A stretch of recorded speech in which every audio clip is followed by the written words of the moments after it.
안녕하세요. 마음이 쉬어가는 공간 파리의 책방입니다.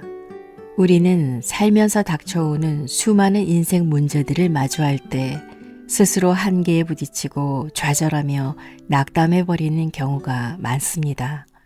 또 어떻게 살아야 조금 더 마음이 편안해질 수 있는 걸까 고민하면서도 정작 쉽사리 세상이 정해놓은 세속적인 가치에서 자유로워질 수는 없는 것 같습니다. 오늘 소개해드릴 책 법륜스님의 인생 수업은 누구에게나 닥쳐올 인생 문제들을 하나하나 짚어가면서 세상 사람들이 추구하는 숱한 욕망을 내려놓음으로써 행복해지는 인생의 길을 안내하고 있는데요. 그렇다면 중년에서 노년기에 접어들어 사람들이 많이 접하게 되는 단어 내려놓는다는 정확히 무엇을 의미할까요? 법륜스님은 오늘의 책 속에서 어떻게 자신의 마음을 컨트롤하여 내려놓음에 도달할 수 있는지 담담한 문체로 풀어가고 있습니다. 진정한 내려놓음이란 과연 무엇이고 어떻게 삶의 질을 향상시킬 수 있는지에 대해 오랜 시간이 지나도 변하지 않을 죽비 같은 인생의 지혜를 들려주고 있습니다. 그리고 스님은 내 마음이 아플 때 스스로를 달래는 방법을 차분히 알려주고 있는데요. 법륜 스님이 전하는 메시지의 핵심은 아주 단순하지만 깊은 울림을 줍니다. 책 속에서 스님은 말합니다. 고통의 대부분은 사건 자체보다 그 사건을 바라보는 내 마음에서 비롯된다. 그러니 정작 바뀌어야 했던 건 세상이 아니라 그걸 바라보는 나의 마음이다. 또한 흔들리지 않고 편안하게 나이 들어가기 위해서는 단풍처럼 물들어가는 나를 차분하게 바라보고 받아들여야 한다. 혹시 지금 마음이 복잡하거나 누군가의 관계로 지쳐 있거나 나 자신을 이해하기 어려운 시기를 겪고 계시다면 아마도 이 책이 따뜻한 길잡이가 되어줄 듯 싶습니다. 지금의 삶을 탓하거나 과거를 후회하고 앞날을 불안해하는 우리에게 스님은 지금 여기로 돌아오는 법을 알려줄 테니까요. 오늘은 책의 다양한 내용들 중 5편을 골라 들려드릴 텐데요. 힐링의 시간이 되셨다면 구독, 좋아요 잊지 마시고요. 혹시 오늘의 책 주제와 관련해서 여러분만의 내려놓은 방식에 대한 생각이나 사연이 있으시다면 댓글로 남겨주시면 좋을 것 같습니다. 자, 그럼 지금부터 스님의 말씀으로 들어가 보실까요? 일어난 일은 언제나 잘된 일이다. 햇볕이 쨍쨍했는데 갑자기 먹구름이 몰려오고 빗방울이 한두 방울 떨어지나 했더니 폭우가 쏟아지기도 하고 비바람 불고 천둥 번개 치다가 금방 개는 경우도 있고 비가 올 듯 하면서 오지 않고 찌뿌둥한 날씨가 하루 종일 계속될 때도 있습니다. 예측할 수 없는 날씨처럼 우리 인생에도 예기치 않은 사건들이 많이 생겨납니다. 결혼할 때 행복하게 살 것만 생각했는데 예기치 않게 이혼하는 일도 벌어집니다. 애를 낳아서 키울 때는 내 아이는 착하고 공부 잘할 거야 라고 생각합니다. 그런데 키워보니 공부를 못하는 건 말할 것도 없고 말썽 피우고 사고 쳐서 골머리를 앓기까지 합니다. 사업을 시작할 때는 돈을 많이 벌 거라고 생각합니다. 그런데 돈을 벌기는커녕 있는 돈마저 까먹고 심지어 가족과 일가 친척까지 다 망하게 하는 경우도 있습니다. 직장도 평생 다닐 거라고 생각했는데 어느 날 갑자기 쫓겨나는 일도 생깁니다. 인생이 순탄하기를 바라고 힘든 일이 일어나지 않기를 빈다고 그것이 내 뜻대로 이루어질까요? 아이가 공부 잘하기를 빌고 남편이 일찍 들어오기를 빌고 아내가 부드럽기를 빌고 세상 사람들이 나를 칭찬해 주기를 빈다고 해서 우리 인생 문제가 풀릴까요? 우리는 늘 인생이 내 뜻대로 되기를 바라고 거기에 행복과 불행을 연결짓습니다. 돈을 원할 때는 돈이 생기고 사람을 만나고 싶으면 사람이 나타나고 헤어지고 싶으면 사라지는 것을 자유와 행복이라고 생각합니다. 그러나 세상 일이 다 내 맘대로 되는 게 아니잖아요. 어떤 건 됐다가 어떤 건 안 됐다 하니까 늘 행과 불행이 왔다 갔다 합니다. 그래서 인생을 고락이라고 해요. 괴로울 때도 있고 즐거울 때도 있어서 고락이고 고락이 늘 되풀이되므로 윤회한다고 말합니다. 즐거웠다가 괴로웠다가 좋았다가 나빴다가 한다는 겁니다. 우리의 행복과 불행, 즐거움과 괴로움은 내 뜻대로 이루어진다, 안 이루어진다를 기준으로 돌고 돕니다. 좋은 일이 생겨서 행복한 것은 나쁜 일이 생겨서 불행한 것과 늘 반반씩 되풀이됩니다. 그것은 진정한 행복이라고 할 수가 없습니다. 자기 뜻대로 돼서 기분이 좋은 것은 마약 주사를 맞은 것과 똑같아서 계속 맞아야 합니다. 지나온 삶에서 행불행이라고 생각했던 것들을 잘 살펴보세요. 지금 일어난 일이 나쁜 것 같고 저 일은 좋은 것 같은데 지나고 보면 나쁜 일이었던 게 오히려 나에게 더 이득이 되는 경우가 있고 좋은 일 같았던 게 더 손해가 나는 경우도 있습니다. 그것을 알고 나면 행복에 집착하고 불행에 괴로워하는 감정 기복이 좀 줄어듭니다. 전에는 좋은 일 갖고 행복해야 하고 나쁜 일 갖고 불행감에 빠져들었다면 이제는 지금은 나쁜 것 같지만 꼭 나쁘다고 볼 수 없을 거야. 이건 좋은 일 같지만 꼭 좋다고만 볼 수는 없을 거야. 이걸 알아갑니다. 그러면 외적인 조건에 크게 영향받아서 지나치게 기뻐하거나 지나치게 슬퍼하는 일이 줄어듭니다. 저는 예전에 고문을 당하기도 하고 감옥에 가서 몇 달 살기도 했습니다. 그때는 힘들었지만 그 경험이 법문거리든 수행 과제든 모든 면에 도움이 됩니다. 또 세상을 이해하는 데도 굉장히 도움이 되었습니다. 단적으로 제가 교도소에 가서 법문을 해도 감옥살이 하기 전과 후에 대중을 대하는 태도가 다를 수밖에 없습니다. 감옥에 들어가 보기 전에는 당신들이 나쁜 짓을 했지만 지금이라도 반성하면 좋은 사람이 될 수 있다. 이랬을 겁니다. 그런데 제가 그 안에 있으면서 수감자들의 마음 상태를 좀 알 수 있었습니다. 저는 집시법 위반이라는 제목으로 들어갔기 때문에 양심수로 분류되었는데 취조 과정에서 말을 안 듣는다고 일반 재소자 12명이 있는 방에 보내졌습니다. 그 방 사람들은 도둑질이나 이런저런 위법 행위를 저지르고 들어왔는데 보통 자범이라고 부르지요. 그런데 그들 모두 하는 말이 자기는 죄가 없다는 겁니다. 다 억울하다는 거예요. 그러니까 지금 제가 수감자들에게 법문을 한다면 첫마디를 이렇게 할 겁니다. 여러분, 다 억울하시죠? 그럼 그 사람들의 마음에 확 다가갈 수 있겠지요.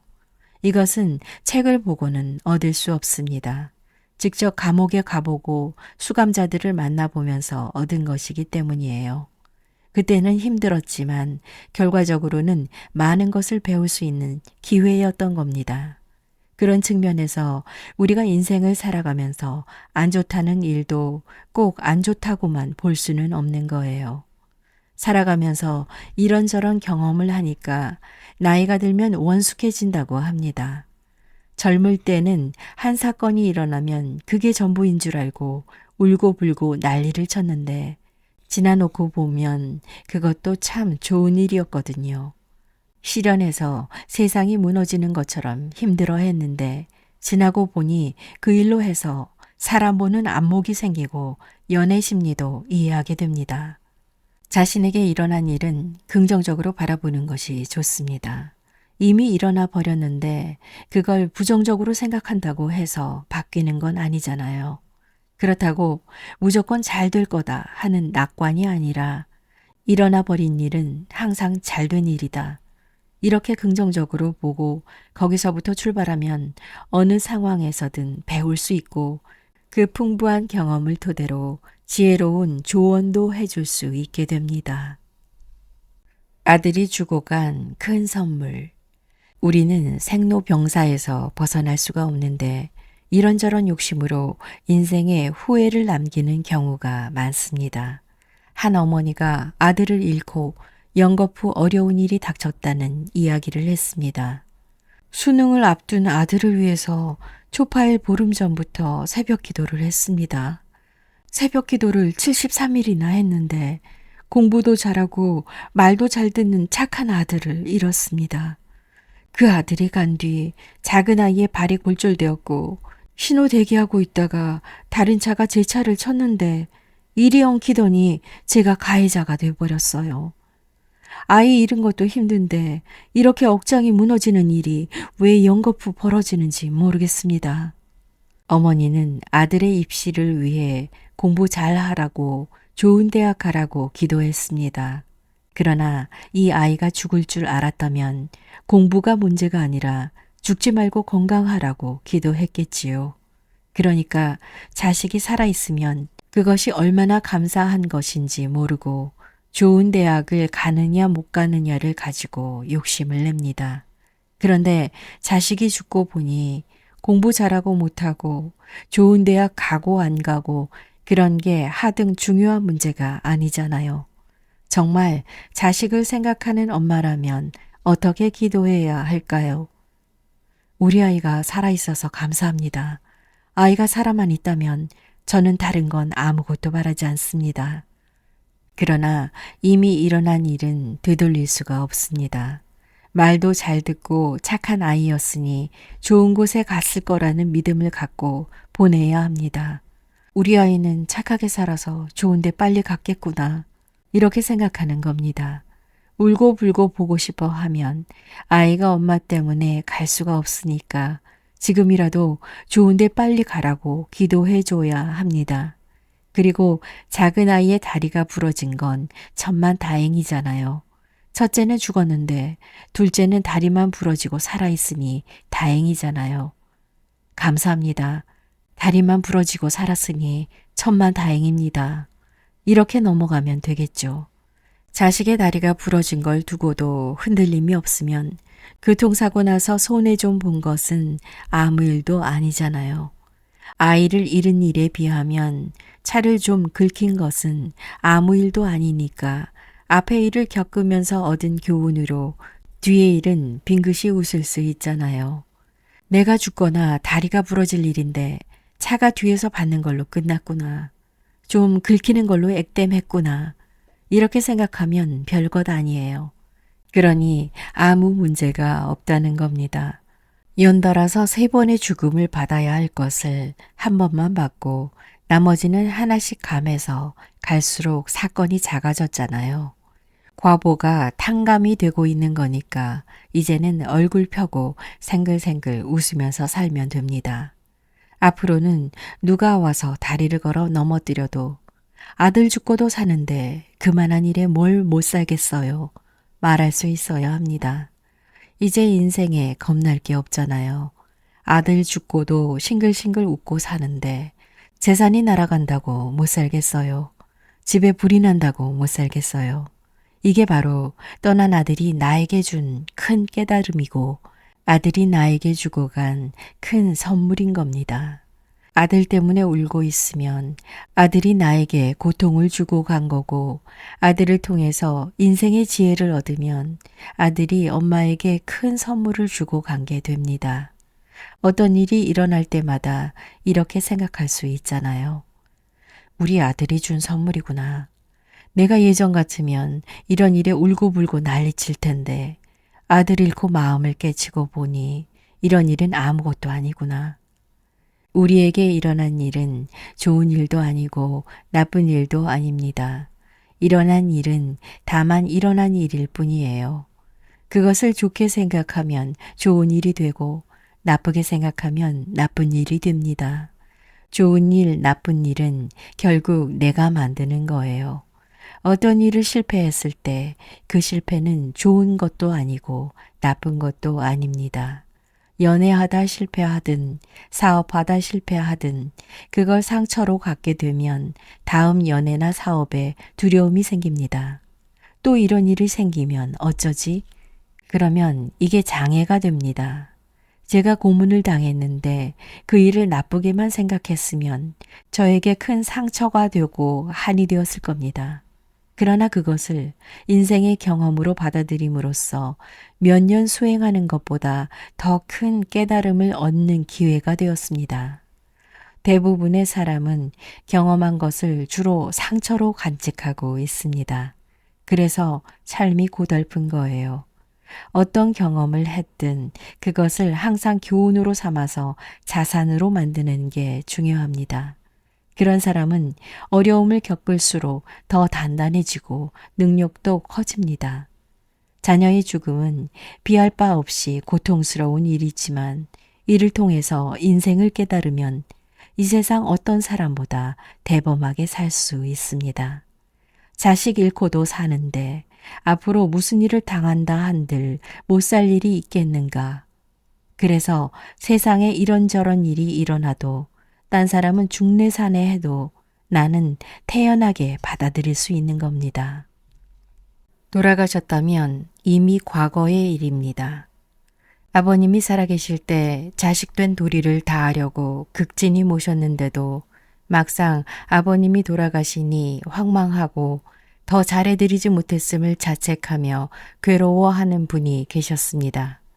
병원에서 일주일밖에 못 사실 분이라 말했어도 이후 1년을 더 살게 될지 2년을 더 살게 될지 하루를 더 살게 될지 우리는 알지 못합니다.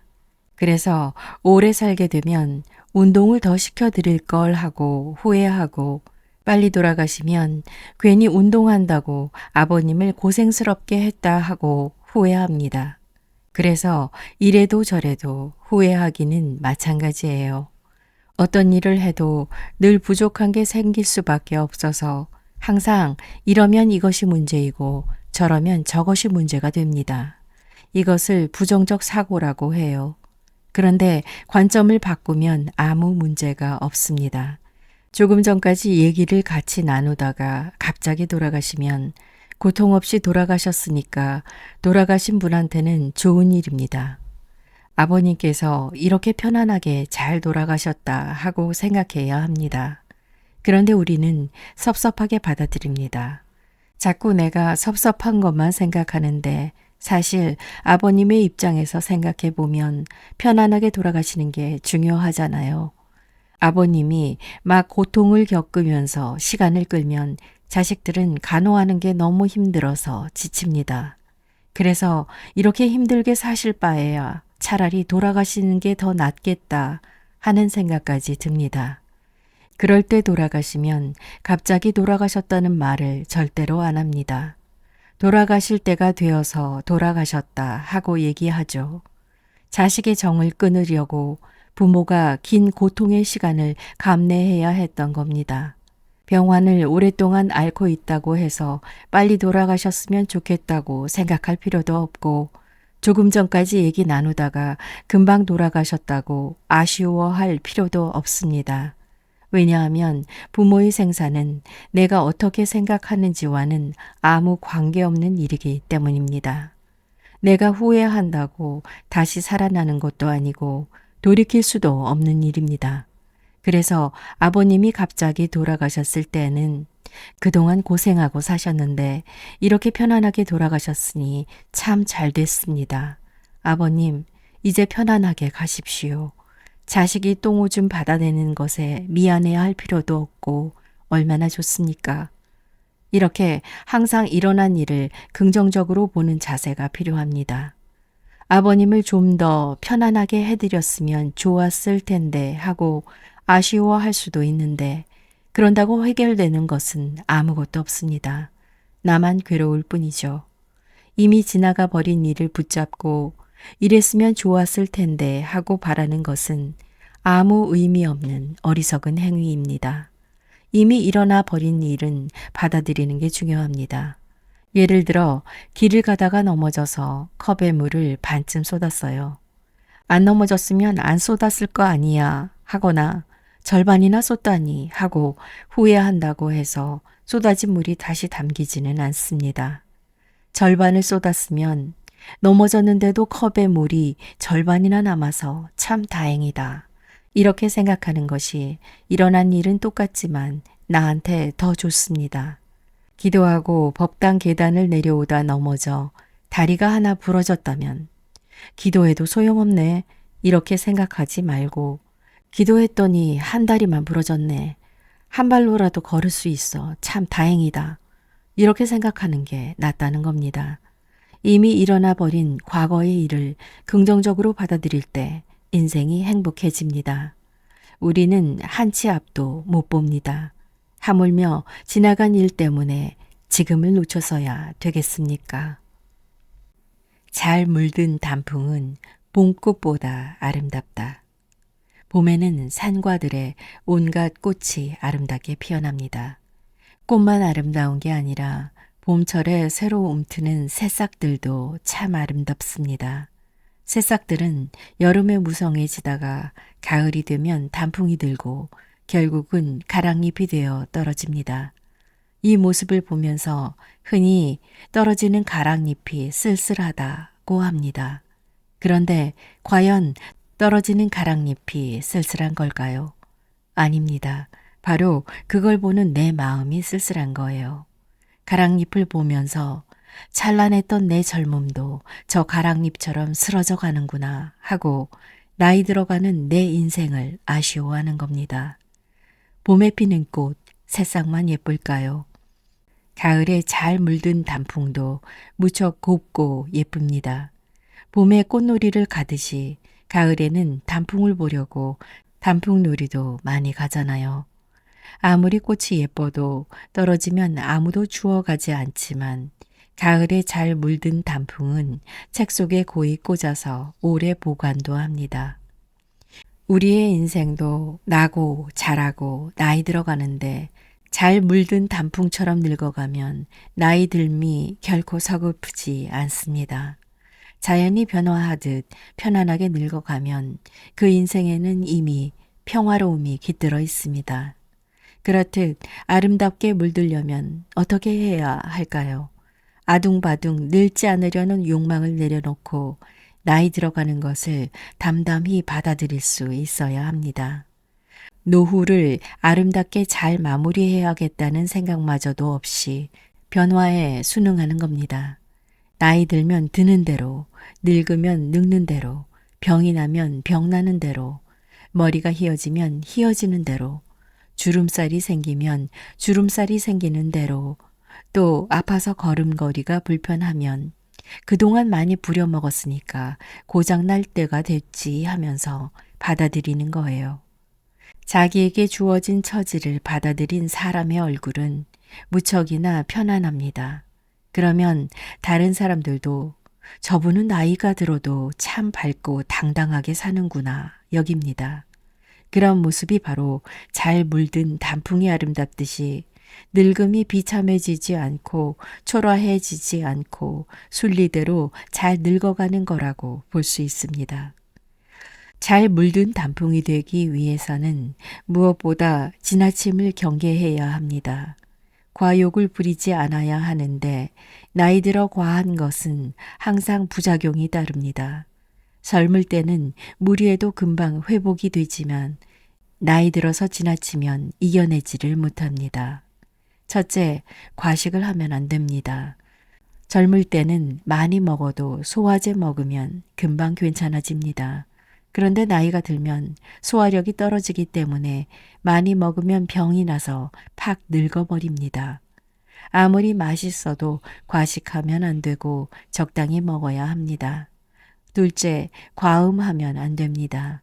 젊을 때는 길거리에 쓰러질 정도로 취해도 하루 이틀 지나면 괜찮아집니다. 하지만 나이 들어 과음하면 가을비 온 뒤 기온이 떨어지는 것과 같아요. 가을비가 한번 오면 기온이 팍팍 떨어지듯이 몸이 급격히 망가집니다. 셋째, 과로도 하면 안 됩니다. 젊을 때는 과로하더라도 병원에서 링거 맞고 좀 누워있다가 일어나면 괜찮아집니다. 그런데 나이 들어서 과로하면 회복이 잘 안 돼요. 그렇다고 아무것도 하지 말라는 뜻이 아니라 몸에 맞게 적절히 활동해야 한다는 것입니다. 나이 들면 뭐든지 지나치면 안 되고 젊을 때처럼 욕심을 내면 안 됩니다.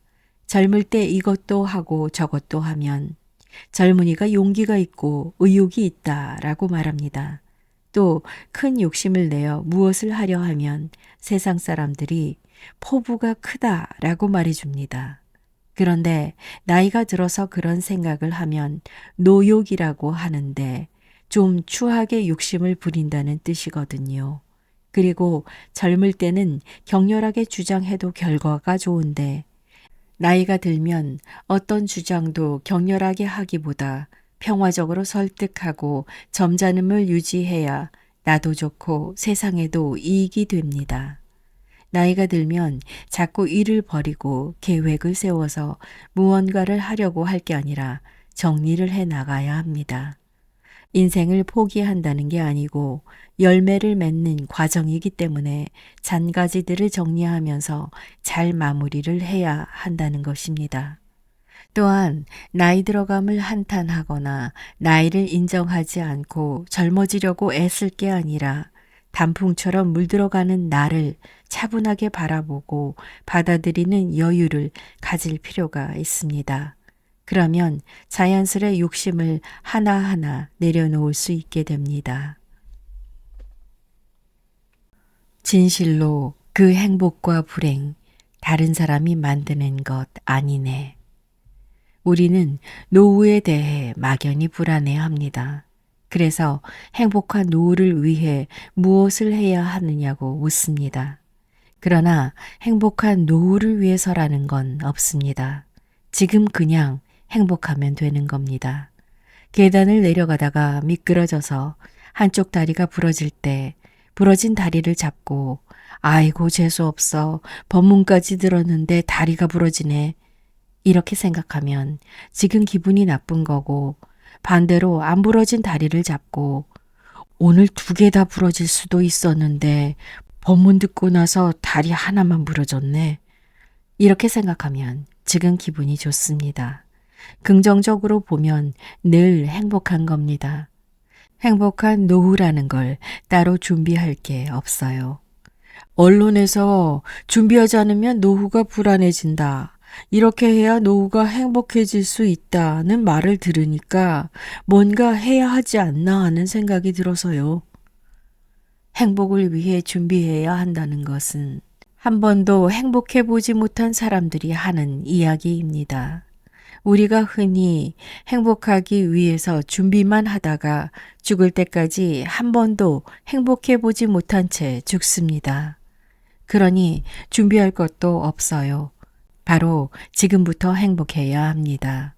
행복하기 위해서 준비하지 말고 오늘 당장 행복해야 합니다.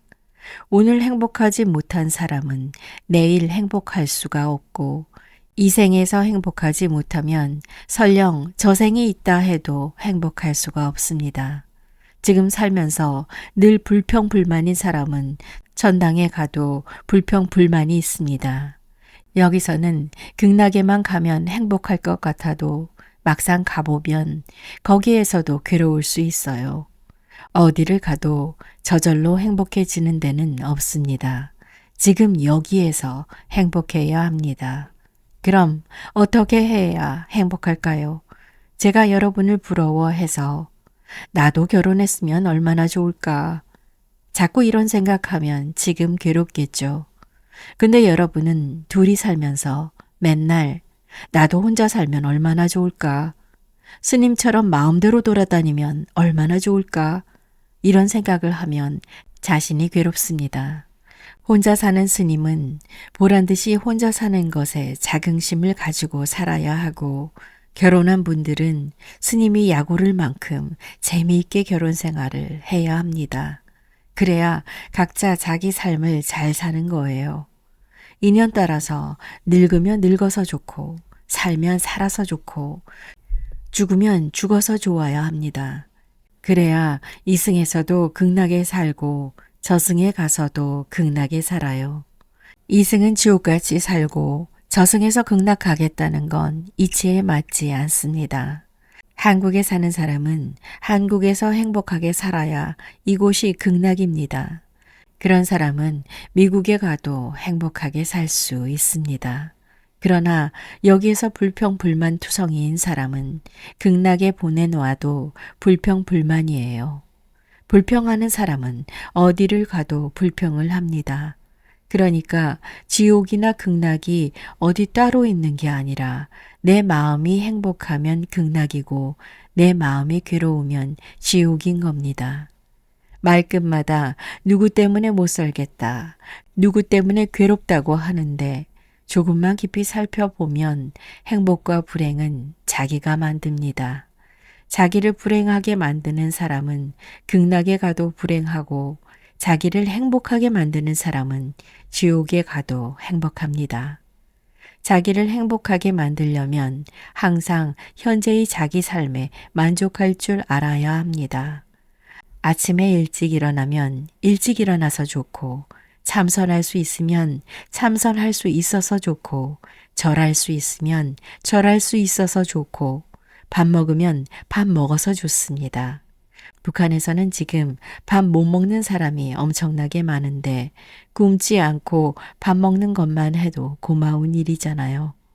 이렇게 항상 자기 삶을 긍정적으로 봐야 합니다. 여러분은 지금도 행복합니다. 다만 그걸 못 보고 못 느낄 뿐이에요. 옛날에 어떤 사람이 선사에게 찾아가 부처가 어쩌니 저쩌니 온갖 이야기를 하니까 선사가 이렇게 말했습니다. 차나 한잔하고 가게. 쓸데없는 생각 그만하라는 말입니다. 여러분은 이미 행복합니다. 자꾸 행복하겠다고 노력할 필요도 없습니다. 지금 행복하게 살겠다는 생각조차 내려놓을 때 바로 거기에 행복이 있습니다. 행복도 내가 만드는 것이네. 불행도 내가 만드는 것이네. 진실로 그 행복과 불행, 다른 사람이 만드는 것 아니네.